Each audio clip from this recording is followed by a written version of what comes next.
찬양하나이다. 나를 구하러 오신 주를 기뻐. 다시 처음부터 고백합시다. 주의 이름 높이며, 주의 이름 높이며, 아멘. 주를 찬양하나이다. 나를 구하러 오신 주를 기뻐하나이다. 하늘 영광 버리고 이 땅 위에 십자가를 지시고 죄사했네. 무덤에서 일어나 하늘로 올리셨네. 주의 이름 높이며, 주의 이름 높이며 주를 찬양하나이다. 주를 찬양하나이다. 나를 구하러 오신 주를 기뻐하나이다. 하늘 영광 버리고 이 땅 위에 십자가를 지시고 죄사했네. 무덤에서 일어나 하늘로 올리셨네. 주의 이름 높이 하늘 영광 버리고 이 땅 위에 십자가를 지시고 죄사했네. 무덤에서 일어나 하늘로 올리셨네. 주의 이름. 다시 한 번 더. 하늘 영광 버리고, 하늘 영광 버리고 이 땅 우리를 위하여서 십자가를 지시고 죄사했네. 무덤에서 일어나 하늘로 올리셨네. 주의 이름 높이리. 아멘.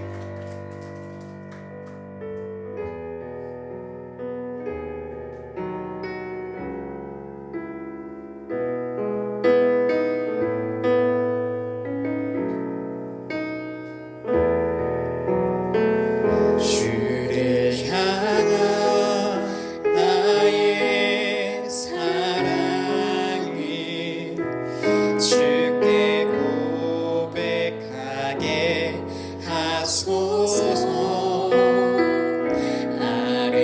아름다운 주의 그늘 아래 살며 주를 보게 하소서. 주님의 말씀 선포될 때에 땅과 하늘 진동하리니. 나의 사랑 고백하리라. 나의 구주 나의 친구. 부드러운 주의 속삭임. 나의 이름을 부르시네. 주의 능력 주의 영광을 보이사 성령을 부으소서. 메마른 곳 걸을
하나님 말씀 보겠습니다. 데살로니가전서 4장 1절에서 8절까지 우리 한 절씩 교독합니다. 그러므로 형제들아 우리가 끝으로 주 예수 안에서 너에게 구하고 권면하노니 너희가 마땅히 어떻게 행하며 하나님을 기쁘시게 할 수 있는지를 우리에게 배웠으니 곧 너희가 행하는 바라 더욱 많이 힘쓰라.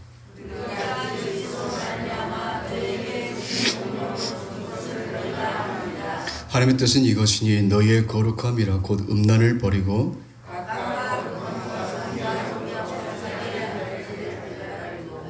하나님을 모르는 이방인과 같이 사교를 따르지 말고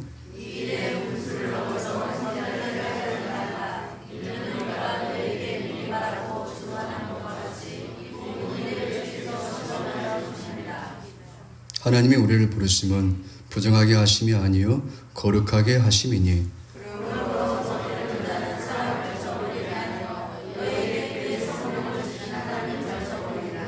아멘. 어떤 마을에 두 사람이 죽었습니다. 한 사람은 노인이고 한 사람은 청년입니다. 두 죽음에 대해서 마을 사람들의 반응이 각각 다릅니다. 노인의 죽음에 대해서는 안타까움으로 애도하면서 젊은 청년의 죽음에 대해서는 잘 죽었다고 반응했습니다. 그래요. 사람은 어떻게 사느냐가 중요한 것, 얼마나 오래 사느냐가 중요한 것이 아니라 어떻게 사느냐가 중요합니다. 특히 성도는 하나님의 자녀로서의 걸맞는 삶을 살아야 됩니다. 오늘 성경 본문에 보면은 사도 바울이 데살로니가 교회 성도들에게 마지막으로 권면한 말씀입니다. 바울의 권면, 오늘의 제목입니다.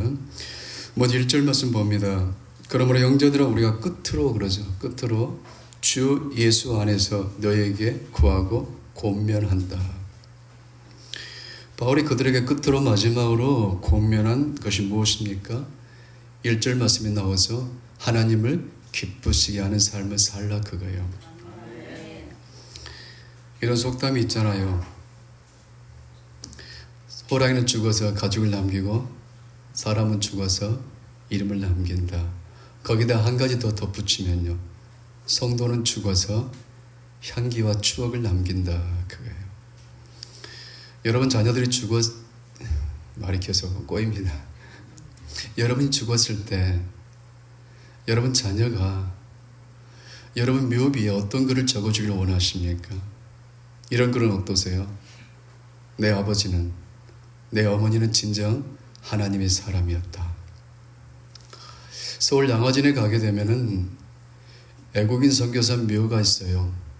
거기에 보면은 그 선교사들의 묘비가 이렇게 적힌 글들이 있는데 그 중에 이런 글을 봤습니다. 내게 1000개의 생명이 있다면은 나는 이 1000개의 생명을 다 조선 땅에 바치고 싶다. 그가 어떠한 삶을 살았는지 그 묘비를 보면 우리가 알 수 있다 그거죠. 사람은 반드시 어떤 모습으로든지 흔적을 남기고 세상을 떠납니다.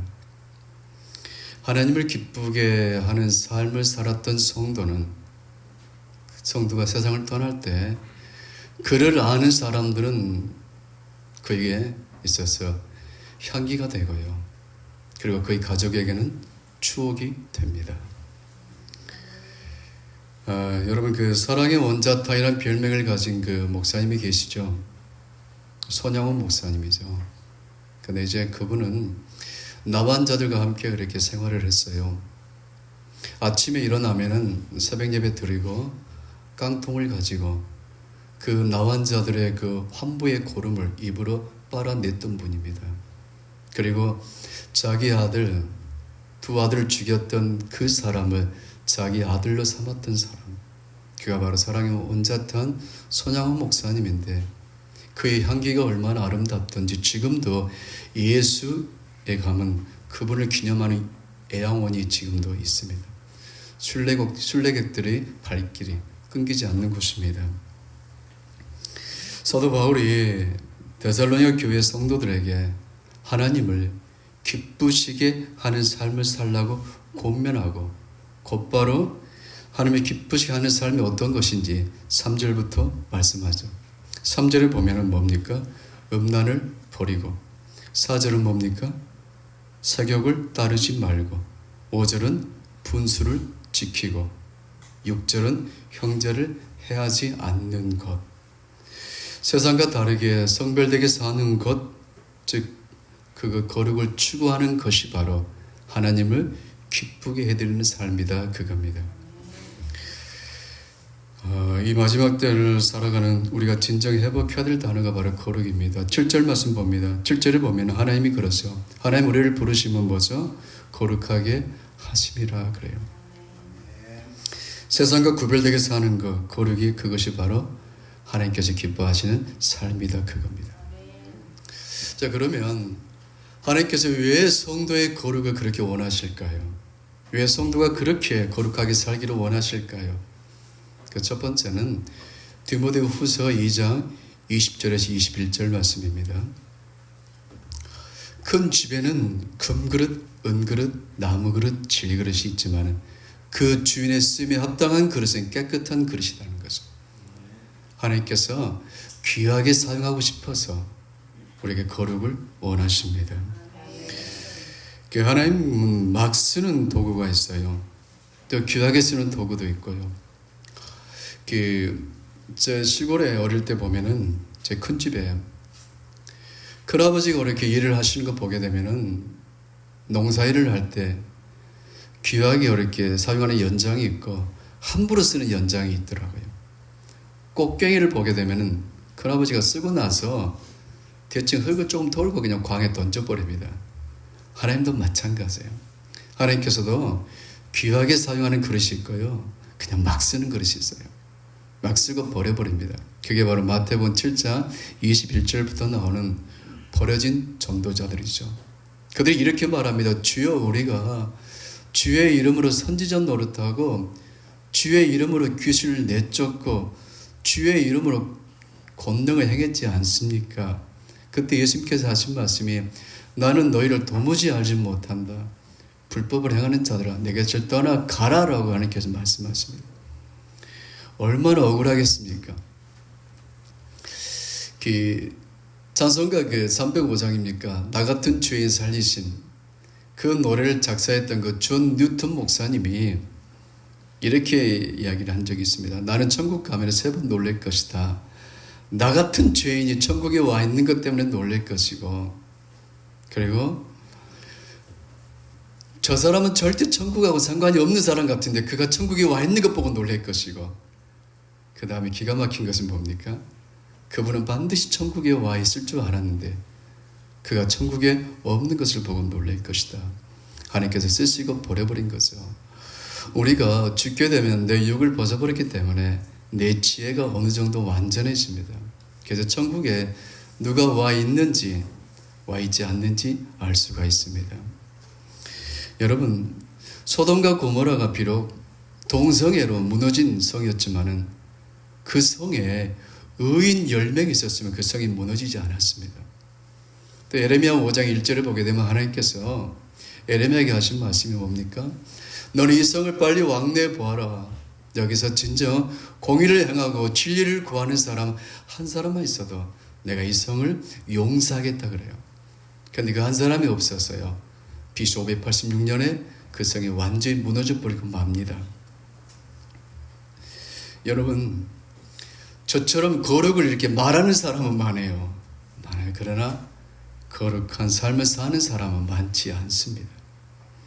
여러분, 하나님께 크게 쓰임 받는 것보다 더 귀한 축복이 바로 뭐냐면 하나님께 귀하게 쓰임 받는 겁니다. 하나님은 깨끗한 그릇을 귀하게 사용하십니다. 두 번째요, 하나님께서 왜 하나님의 자녀들의 거룩을 원하실까요? 마태복음 7장 9절부터 보면 이런 말씀이 있습니다. 너희 자녀가 떡을 달라며 돌을 주고 생선을 달라며 뱀을 줄 자가 어디가 있겠느냐? 너희가 악할지라도 너희 자식에게 좋은 것을 줄 줄 알거든. 하물며 하늘에 계신 너희 아버지께서 좋은 것 주시지 않겠느냐? 강하게 강조하신 거예요. 주시지 않겠느냐는 거예요. 하나님은 하나님의 자녀들이 주고 싶어 하세요. 우리도 받고 싶어 합니다. 하나님께서 얼만큼 어느 정도 주고 싶어 하실까요? 누가복음 6장 38절에 후히 되어 누르고 흔들어 넘치도록 안겨준다고 말씀하세요. 하나님 그렇게 주고 싶어 하세요. 또 로마서 8장 32절 말씀 보면은 하나님께서 나는 내 품에 독생한 예수를 죽이고 너를 살렸는데 내가 너에게 무엇을 아끼겠느냐라고 말씀하세요. 다 주겠다는 거죠. 에베소 3장 20절 말씀에도요, 하나님께서 이렇게 말씀하시잖아요. 나는 너희가 구하는 것보다 더 넘치게 주고 싶다는 거예요. 이처럼 하나님은 하나님의 자녀들에게 엄청나게 주고 싶은데 문제는 바로 뭐냐면 항상 그 그릇을, 그 축복을 받을 그 그릇이 준비가 되지 않는 게 그게 문제입니다. 하나님은 풍성하게 주고 싶은데 우리는 받을 그릇이 준비가 안 됐다. 이것을 이사야 선지자는 이렇게 묘사합니다. 그건 바로 죄악의 담이다. 죄악의 담이다. 이사야 59장 1절부터 보게 되면 그런 말씀 있잖아요. 내 손이 짧아서 너를 잡아주지 못한 것이 아니고 내 귀가 둔해서 네 음성 듣지 못한 것이 아니고 너와 나 사이에 막힌 죄악의 담이 있다는 거죠. 이 담만 허물어지면 하나님과 화복하게 되고 그러면 하나님께서 아낌없이 복을 부어주신다. 이게 욥기 22장 21절 말씀입니다. 그러면 이제 이렇게 질문할 수 있어요. 목사님, 구체적으로 내 죄악의 담이 무엇인지 제가 알아야 할 거 아니겠습니까? 하나님은 막연하신 분이 아닙니다. 하나님은 반드시 답을 주시고 문제를 허락하세요. 그 답이 바로 뭐냐면 그거예요. 어떤 사람을 봤을 때 내 눈에 거슬리죠. 그게 바로 내 죄입니다.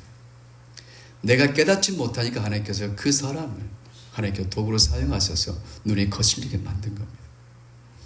그런데 그것을 알지 못하고 오히려 그 사람을 판단하고 정죄하고 비판하고 헤아리면 내 죄악의 담은 더 두꺼워집니다. 그래서 여러분 눈에 거슬리는 사람이 있으면 그것이 바로 내 죄입니다. 내 겁니다. 할렐루야. 두 번째는 뭐냐면 내 귀에 들려 거슬리는 거예요. 어떤 사람이 툭 무심코 던진 그 말이 내게 거슬린단 말이에요. 그게 바로 내 죄입니다. 그게 처리가 안 된 겁니다. 하나님께서는 그게 바로 하나님께서 주고 싶어하는 축복을 가로막는 죄악의 담이기 때문에 그게 눈에 귀에 들려 거슬리게 만들려고 그 사람을 도구로 사용하신 거예요. 세 번째는 바로 뭐냐면 내 양심에 꺼려지는 것. 그게 바로 내 죄로 알고 회개할 수 있기를 축원합니다. 하나님은 정말 풍성하신 하나님, 주고 싶어 하신 아버지. 우리도 우리 자녀들에게 주고 싶지 않습니까? 그죠? 없어서 못 주죠. 주고 싶잖아요. 하나님은 오직 하시겠습니까?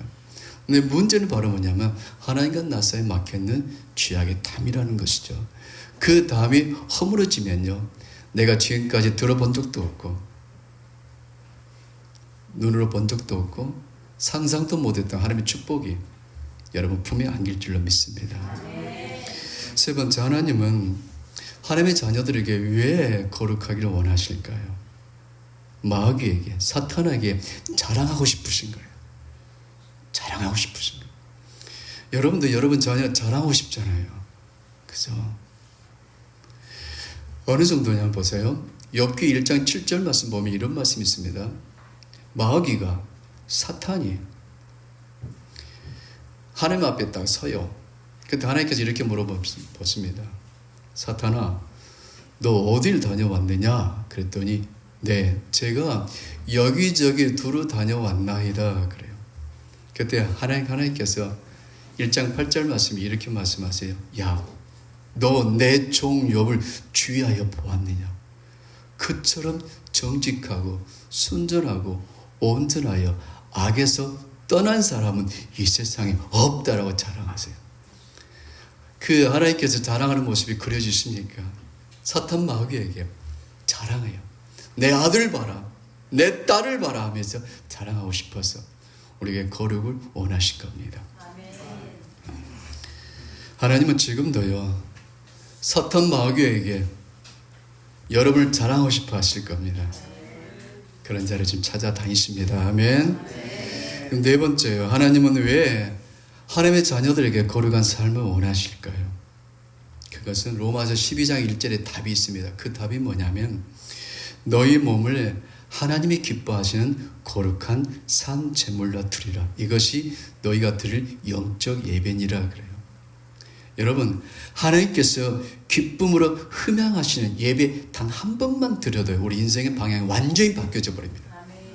예배가 그만큼 중요합니다. 그런데 우리의 거룩한 삶 자체가 바로 영적 예배다 그렇게 말씀하셨습니다.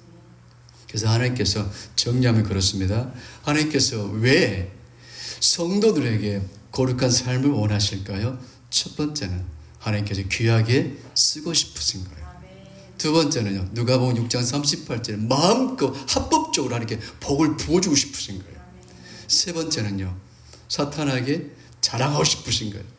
네 번째는요, 하나님께서 그 거룩한 삶 자체가 하나님께서 기쁨으로 흠양하시는 영적 예배이기 때문에 거룩을 원하신 겁니다. 할렐루야. 그러면 이제 이런 성도가 있어요. 그래, 이제부터 거룩하게 살아야지 라고 이제 결단하자. 그러고 나서 달려겠다고 동그라미 표시합니다. 오늘부터다. 잠언 4장 23절 말씀 보니까 무릇 지킬 만한 것보다도 네 마음을 지키라고 했지 않던가. 그렇지. 내 마음을 지키고 두 줌 불끈 찌면 된다 하면서 달려겠다가 동그라미 칩니다. 오늘부터 거룩이다. 그런데 이게 잘 안 된다는 거예요. 이게 마음은 온이로도 이게 잘 안 돼요. 이 마음이 럭비공처럼 어디로 튈지를 몰라요. 그래서 어쩌면요, 에레미야 선지자 말이 정확히 맞아요. 만물보다 거짓되고 부패한 거 우리 인생들의 마음입니다. 에레미야 17장 9절 말씀이죠. 또 예수님께서 마태복음 15장 19절에 이렇게 말씀하시잖아요. 너희 마음속에는 악한 생각과 살인과 간음과 음란과 도둑질과 거짓 증거와 비방이 끊임없이 올라온다. 이게 바로 우리입니다. 그래서 스가랴 선지자가 스가랴 4장 6절 말씀에 내 힘으로도 안 되고 내 능력으로도 안 되고 오직 하나님의 능력으로만, 성령으로만 된다고 이렇게 말했던 거예요.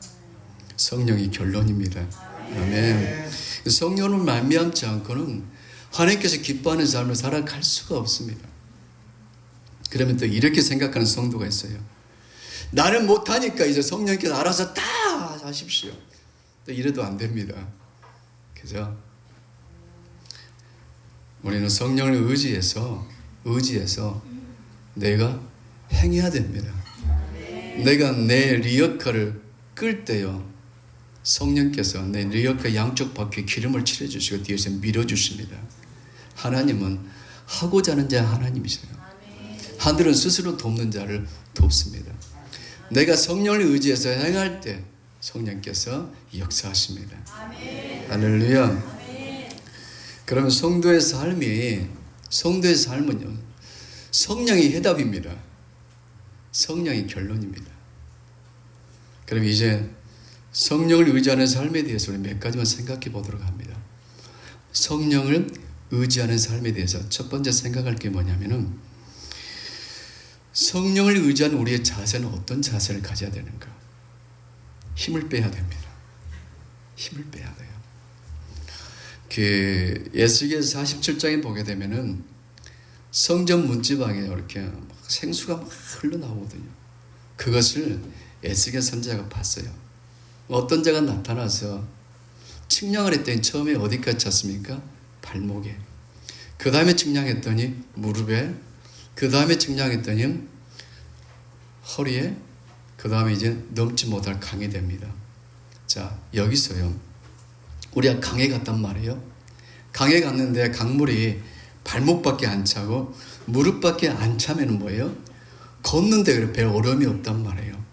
그래서 발목과 무릎 성도는요, 어떤 신앙, 이 정도는 어떤 정도냐면 성령을 의지한다고 하면서도 내가 원하는 대로 행동해버리고 결정해버립니다. 그러나 물이 허리까지 차면 어떻게 됩니까? 걷는데 좀 어려움이 있습니다. 그런 성도, 허리까지 사는 성도의 신앙은요, 하는 성령께서 이렇게 인도하시고 간섭하실 때요. 간섭하실 때 부담을 느끼며 순종하려고 예를 씁니다. 이게 바로 허리 신앙입니다. 그 다음에 이제 강물이 넘쳐버린 신앙 있죠.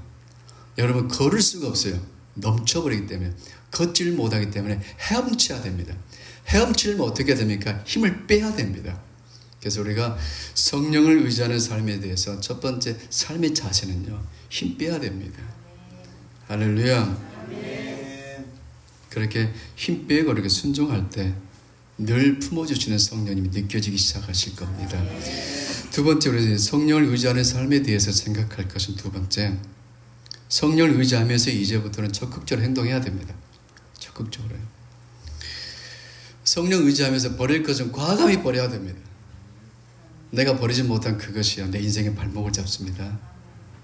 우리가 버리지 못한 게 뭘까요? 자존심, 섣부르지도 안 되는 게 자존심, 욕심, 돈, 그것을 버려야 됩니다. 성령을 의지하고 버리길 축원합니다. 우리가 또 그러고 나서 뭐냐면 성령을 의지해서 피할 것은 피해야 됩니다. 피해야 돼요. 여러분, 사사 중에서 하나님께서 기대했던 사사가 어떤 사사일까요? 삼손입니다. 사사기에 보게 되면은 삼손에 대한 기록이 아주 많습니다. 근데 그 삼손은 피하지를 못해요. 드릴라를 피하지 못하고 드릴라 곁에 있어갖고 결국은 두 눈이 뽑히고 블레셋 사람들에게 조롱당하는 신세로 전락해버리고 맙니다. 그러나 요셉은요, 보디발 장군의 아내가 유혹하잖아요. 아무도 보는 사람이 없으니 흡족히 즐기자. 그럴 때 요셉은 하나님을 의지함으로 그 자리를 피해버립니다. 그래서 우리가 버릴 것은 과감히 버리고요, 피할 것은 성령 의지하면서 피하고요, 그 다음에 성령을 의지하면서 마귀와 싸워야 됩니다. 야고보 4장 7절 말씀 보면 마귀를 대적하라, 그러면 너희를 피한다라고 말씀합니다.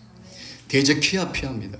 근데 에베소 6장에 보면 우리가 하나님의 그 십자가 용사들은 전신 갑주를 입는데 그 6가지 무기잖아요. 6가지. 위에 한 가지만 주도 좋을 텐데 6가지를 준단 말이에요. 그건 바로 뭐냐면 마귀가 녹록지 않다는 거예요. 그래서 우리가 마귀와 싸울 때요, 쉽게 이긴 사람 없습니다. 정말 쉽게 이긴 사람 없어요. 제가 예전에 말씀드린 것 같은데, 어떤 목사님이 교회 문제를 끌어안고 이제 기도하러 기도원에 갔습니다. 기도원에 갔는데 같이 올라가는 기도원 길을 올라가는데 어떤 자매가 너무 예쁘더랍니다. 기도원에 가서 이제 말씀 묵상해야 되는데 말씀 묵상하지 않고 그 자매를 묵상하기 시작합니다. 마음이 싸우기 시작합니다. 나사렛 예수 이름으로 나가라. 고함을 치고 예수 이름을 외쳐도 이게 안 나가는 거예요. 정작 교회 문제 갖고 기도하러 가가지고 하루 종일 날이 셀 때까지 뭐예요? 그 자매와 싸운 거예요. 아침이 딱 되니까요, 딱 떠나가더랍니다. 그만큼 마귀가 잘 안 떠나려고. 그래서 히브리서 12장 4절 말씀 뭡니까? 죄와 싸울 때 필리까지 싸우라 그럽니다. 할렐루야. 그리고 우리가 성령을 의지하는 삶에 대해서 첫 번째는 뭐예요? 힘을 빼자. 내 자신의 힘을 빼자. 두 번째는 뭐예요? 이제 의도적으로 적극적으로 행동에 취하자. 세 번째는 뭐예요? 우리 매일매일의 일상이 성령에 붙들린 삶을 살아야 됩니다. 이게 바로 성령 충만이 유지돼야 된다는 거죠. 그러면 이제 성령 충만을 늘 유지하는 방법에 대해서 제가 말씀드립니다. 이렇게 하시면 됩니다. 그 기도와 말씀 묵상은 기본입니다. 이거 안 하면 안 됩니다. 기도와 말씀 묵상은 기본이고요, 본질이고요. 그 다음에 뭐냐면 두 가지입니다. 첫 번째가 감사입니다. 늘 범사에 감사해야 됩니다. 그래서 범사에 감사하는 것이 우리를 향한 하나님의 뜻입니다. 이스라엘 민족이 출애굽했잖아요. 출애굽했는데 그들이 출애굽한 1세대가 광야에서 다 죽어버렸거든요. 왜 죽었을까요? 금송아지 우상숭배에서 죽었을까요? 아니에요. 우상숭배가 아니에요. 원망해서 죽었습니다. 원망하면 원없이 망합니다. 원망해서 죽은 거예요. 참 우리가 이스라엘 민족을 보면서 왜 그토록 감사하지 못했을까? 그들은 뭐예요? 새벽마다 하나님께서 만나를 내려주신 거예요. 낮에는 그 더운 따가운 햇살을 막아주시려고 하나님께서 구름 기둥으로 햇살을 막아주시고, 밤에는 차가운 그 공기를 뜨거운 그 불기둥으로 데펴주고요. 40년 동안 신발이 닳지 않게 하시고, 또 옷이 헤이지 않게 하시고, 또 반석을 터뜨려서 물을 주시고, 고기 먹고 싶다 하니까 이스라엘 진주 1m 높이로 매출하게 쌓아주시고, 그분이 바로 하나님이신데 그 은혜에 대해 감사하지 못하고 허구없나 조금만 힘들면 원망하고 불평했기 때문에 그 광야 1세대가 광야에서 다 죽어버렸던 거예요. 우리는 충분히 감사할 수 있잖아요. 그래서 하나님께서 천국길을 열어주셨잖아요. 그리고 범사의 모든 것을 합력해서 하나님께서 결국은 좋은 것을 주실 줄 믿기 때문이죠. 하나님은 내게 절대 악을 행할 수가 없습니다. 왜냐하면 당신의 아들 십자가 내어 죽이기까지 날 사랑하셨는데요. 그 사랑을 호세아는 이렇게 말합니다. 하나님의 사랑은 새벽빛같이 일정하다. 회전하는 그림자도 없다. 그리고 예수님께서 최후의 만찬하실 때 요한복음 13장에 십자가에 못 박히시기 그 전날 밤 이렇게 13일째 이렇게 기록됩니다. 예수께서 자기 사람을 사랑하시되 끝까지 사랑하시니라. 이미 에베소 1장 4절 말씀이에요. 이 세상을 만들기 전부터 이미 사랑하기로 작정해 버리셨어요. 내가 곁길로 가더라도 여전히 사랑하시고요. 그 사랑은 변함이 없는 그 사랑. 그 사랑이 언제나 아버지가 말없이 나를 바라보시고요. 언제나 말없이 듣고 계시면서 세상 끝날 때까지 동행하신 예수님. 악취나고 역겹고 도르고 추악한 이 몸뚱이 성전 삼으시고 늘 품어주신 성령님, 그 하나님을 놓치지 않길 축원합니다. 그럴 때 우리 삶 가운데 감사가 나오죠. 감사가 나올 때 늘 성령 충만이 유지될 줄로 믿습니다. 두 번째, 우리가 일상 가운데 늘 성령 충만을 위해서는 기도와 말씀 묵상은 기본입니다. 그건 기본이고요. 그 다음에 행동 지침에서는 첫 번째가 감사예요. 두 번째가 뭐냐면 순종입니다. 순종이에요. 성령께서 문득문득 감동 주세요. 그때마다 순종해야 돼. 이렇게 순종하면 좋을걸요 아마. 이걸 치워야 돼요. 이걸 내 눈앞에 거슬려요. 치기를 원해요. 손을 깨끗이 쳤단 말이에요. 너무 더러워요. 안 치고 싶어요. 그때 이렇게 생각하면 돼요. 내가 치면 날 품어주신 성령님 기뻐하시겠지. 그런 생각과 함께 치워주고 날 품으신 성령님을 의식하세요.